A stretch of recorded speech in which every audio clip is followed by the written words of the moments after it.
vučemo agrarne paralele. Upoređujemo poljoprivredne proizvođače, pristup radu i njihove ideje. Uporedit ćemo organsku i konvencionalnu proizvodnju lešnika. Odvojili smo vreme i za pčelarstvo i problem registracije i atesta pčelarskih vozila i prikolica. Na početku poredimo dva proizvođača mleka, jednog iz Mačvanskog, a drugog iz Južno-Banatskog okruga. Nakon priče o govedarstvu prelazimo na poređenje organske i konvencionalne proizvodnje lešnika. Aleksandar Golić iz Zrenjanina u svom zasadu koji se prostire na 1 hektar, među ostalim voćnim vrstama, ima i lesku i proizvodi lešnik po organskim principima, dok se Marko Sekulić iz Banatskog Velikog Sela odlučio za konvencionalnu proizvodnju zasadu koji se prostire na 1 hektaru površine. Sad trenutno mi radimo 3 tipa zaštite i prihrane.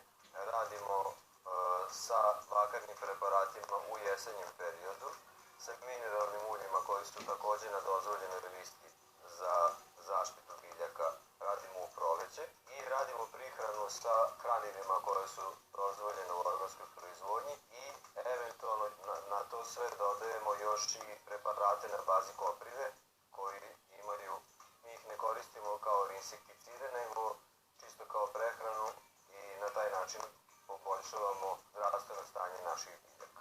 Lešnik, znači jedini možda od ostalih voćnih vrsta, traži malo prskanja. Nema on ko jabuka da gledamo 15, 16, 20 prskanja. Šta mi radimo na ovoj potraži? To je osnovno zimsko prskanje na bazi bakra. Onda imamo proleće prskanje, to je isto bakarnim preparatima. I sad kad smo došli već u ovu fazu gde se već odmeću plodovi, sad ćemo prskanje biti neki insekticid, da se ne bi surlaš umetnu koji će posle izbušiti naš plod, bit će šuplje u ljusci i ićemo sa prihranom nekim sredstvom, znači prihranom preko lista. Folijarna prihrana, a pre ove kiše smo bacili veštačko đubrivo.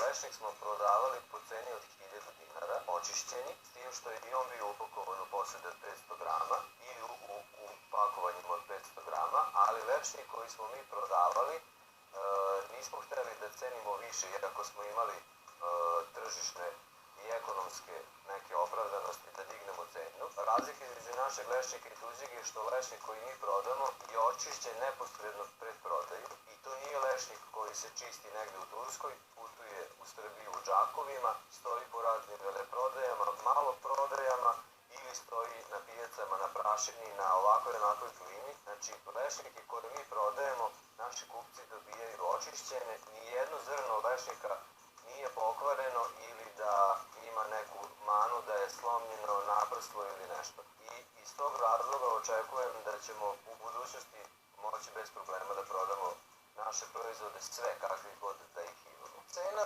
varira sve, znači od godine do godine, prošle cena je bila, kažemo, od 900 do 1000 dinara.